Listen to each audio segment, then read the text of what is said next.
సీమ ప్రాజెక్టుల ద్రోహి వైసీపీ పార్టీ శ్రీకాంత్ రెడ్డిని అని అంటున్న రాజంపేట పార్లమెంట్ టీడీపీ అధ్యక్షులు సుగావాసి ప్రసాద్ బాబు. వివరాల్లోకి వెళ్తే, రాయలసీమ సాగునీటి ప్రాజెక్టులను నాశనం చేసిన వైసీపీ నాయకులు నేడు మొసలి కన్నీరు కారుస్తూ దీక్షలు చేయడం హాస్యాస్పదమని రాజంపేట పార్లమెంట్ టీడీపీ అధ్యక్షులు సుగావాసి ప్రసాద్ బాబు ధ్వజమెత్తారు. మంగళవారం గాలివీడు రోడ్డులోని టీడీపీ పార్టీ కార్యాలయంలో జరిగిన విలేకరుల సమావేశంలో ఆయన మాట్లాడారు. సమావేశంలో ముఖ్యాంశాలు చూద్దాం. వైసీపీ నిర్లక్ష్యం. గత 5 ఏళ్ల పాలనలో వైసీపీ ప్రభుత్వం సాగునీటి ప్రాజెక్టుల కోసం కనీసం 2,000 కోట్లు కూడా ఖర్చు చేయలేదు అని, రైతులకు అందించే డ్రిప్ పరికరాలను కూడా నిలిపివేసి రైతుల వెన్నువిరిచారు అని విమర్శించారు. అన్నమయ్య ప్రాజెక్టు విషాదం. అన్నమయ్య ప్రాజెక్టు కొట్టుకుపోతే 39 మంది ప్రాణాలు కోల్పోతే ఇప్పటి వరకు దానిపై నోరు మెదపని మాజీ ఎమ్మెల్యే శ్రీకాంత్ రెడ్డికి ప్రాజెక్టు పేరుతో పోతిరెడ్డిపాడు వద్ద నిరసన తెలిపే నైతిక హక్కు లేదు అని మండిపడ్డారు. అధికారం చేపట్టిన 19 నెలల్లో 8,000 కోట్లు కేటాయించింది. తుంగభద్ర గేట సమస్యను కేవలం 5 రోజుల్లో పరిష్కరించి ప్రభుత్వ సమర్థతను చాటుకుంది కూటమి ప్రభుత్వం.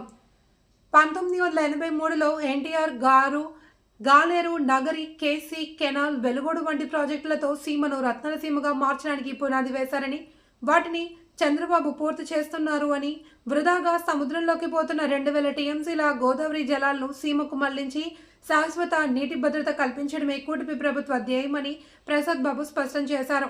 రాజకీయ లబ్ధి కోసం ప్రాంతాల మధ్య విభేదాలు సృష్టిస్తే వైసీపీకి 11 సీట్లు కూడా దక్కవని ఆయన హెచ్చరించారు. రాయచోటి మాజీ శాసనసభ్యులు శ్రీకాంత్ రెడ్డి గారు ఒక ప్రెస్ మీట్ పెట్టారు.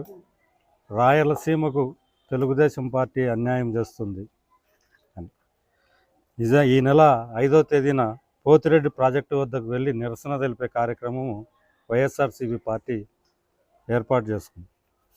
నేను ఒకటే అడుగుతున్నాను, నిన్న శ్రీకాంత్ రెడ్డి గారు వేసిన ప్రశ్నలు గత 5 ఏళ్ల పాలనలో, వైసీపీ పాలనలో శ్రీకాంత్ రెడ్డి గారు అడిగి ఈ సమస్యల పరిష్కారానికి కృషి చేసింటే ప్రజల్లో వాళ్ళ పరపతి పెరిగిండు.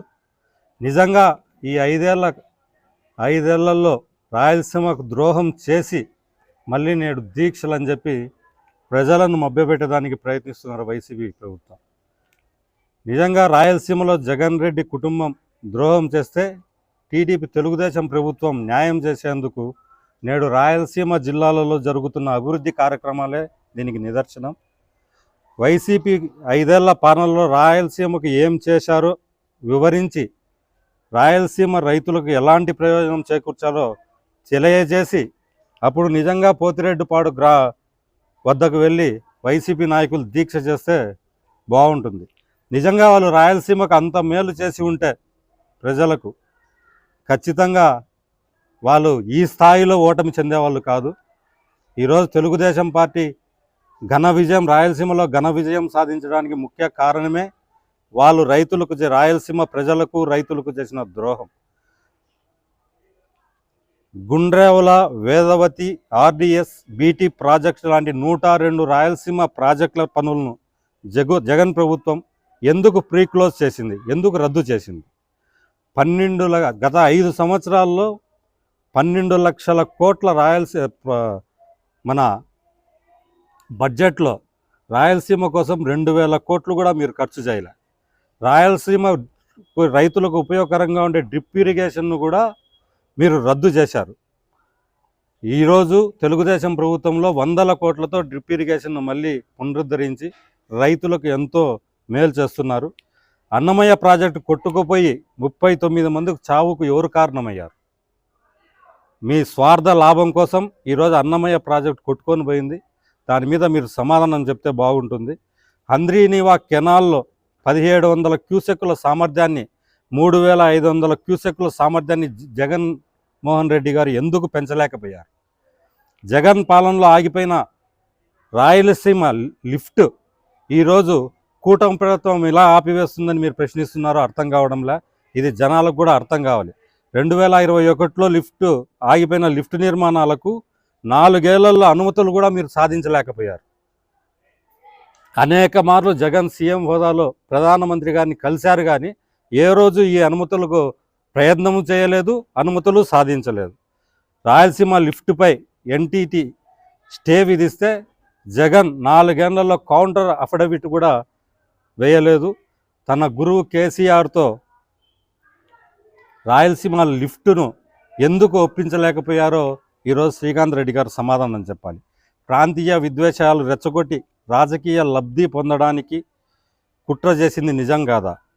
ప్రాజెక్టు ముసుగులో కమిషన్లు దండుకోవడం, ప్రాంతీయ చిచ్చుబెట్టి తమ దోపిడీ పాలనా వైఫల్యాల నుండి ప్రజల దృష్టిని మరలించేదానికి కేసీఆర్ జగన్ కలిసి ఈరోజు రాయలసీమకు అన్యాయం చేసింది వాస్తవం కాదా? మచ్చుమర్రి ప్రాజెక్ట్ మొదటి దశ 13 పంపులను 2017లో చంద్రబాబు గారు జాతికి అంకితం చేస్తే వివాదాలు లేకుండా రోజుకు 3 టీఎంసీలు నీరు తోడుకునే సదుపాయం ఉన్న మచ్చుమర్రినే పోతిరెడ్డిపాడుకు లింక్ చేసి నిర్మాణం పనులు చేసి ఉంటే నిజంగా సీమకు లబ్ధి జరిగి ఉండేది. ఎన్టీటీ కూడా స్టే విధించేది కాదు. కానీ జగన్ రెడ్డి ఎందుకు ఈ పనులు చేయలేదు? మచ్చుమర్రి మల్టీపర్పస్ ప్రాజెక్టును ఇది హంద్రీనీవాతో పాటు బనకచర్ల ద్వారా గాలేరు, నగరి, కేసీ కెనాల్, తెలుగు గంగగా అనుసంధానించబడినది. 798 అడుగుల నుండి శ్రీశైలం రిజర్వాయర్లోని సంగమేశ్వరం ప్రాంతం నుండి నీరు తీసుకునే సదుపాయం ఉంది. కానీ ఎందుకు జగన్ చేయలేదు? చంద్రబాబు పేరు వస్తుందని మచ్చుమర్రి ప్రాజెక్టును పాడుపెట్టింది నిజం కాదా? కరెంటు బిల్లును కూడా చెల్లించకుండా మచ్చుమర్రి పంపులను నిరుపయోగంగా చేసింది జగన్ రెడ్డి కాదా? కుంగిపోయిన అలగనూరు రిజర్వాయర్ పనులకు 36 కోట్లు ఎందుకు కేటాయించలేదు? పంచ్పూల్లో శ్రీశైలం ప్రధాన డ్యాం ప్రమాదం ఏర్పడితే దానికి నిధులు కూడా ఇవ్వకుండా జగన్మోహన్ రెడ్డి రాయలసీమకు తీవ్ర ద్రోహం చేశారు. విచారణ నుండి తప్పించుకోవడానికి కృష్ణా మిగులు జలాల్లో హక్కు కోరమని బ్రిజేష్ ట్రిబ్యునల్కు లేఖ ఇచ్చి వైఎస్ రాజశేఖర రెడ్డి రాయలసీమకు తీరని నష్టం చేసింది వాస్తవం కాదా? రాయలసీమ ప్రాజెక్టులకు 20,000 కోట్లు తెలుగుదేశం చంద్రబాబు నాయుడు గారు ఈరోజు ఖర్చు పెట్టారు. నవ్యాంధ్రలో సీఎం చంద్రబాబు రాయలసీమ ప్రాజెక్టులకు అత్యధిక ప్రాధాన్యత ఇచ్చి 20,000 కోట్లు ఖర్చు పెట్టింది వాస్తవం కాదా? 2014-19లో 12,011 కోట్లు ఖర్చు చేసి ఈ 19 నెలల కాలంలో కేవలం 19 నెలల కాలంలో 8,000 కోట్లు ఖర్చు చేశారు రాయలసీమ వాటర్ ప్రాజెక్ట్స్. హంద్రీనీవాకు 3,870 కోట్లు ఖర్చు చేసి 3,500 సీమ జిల్లాల రైతులకు లబ్ధి చేకూర్చింది నిజం కాదా?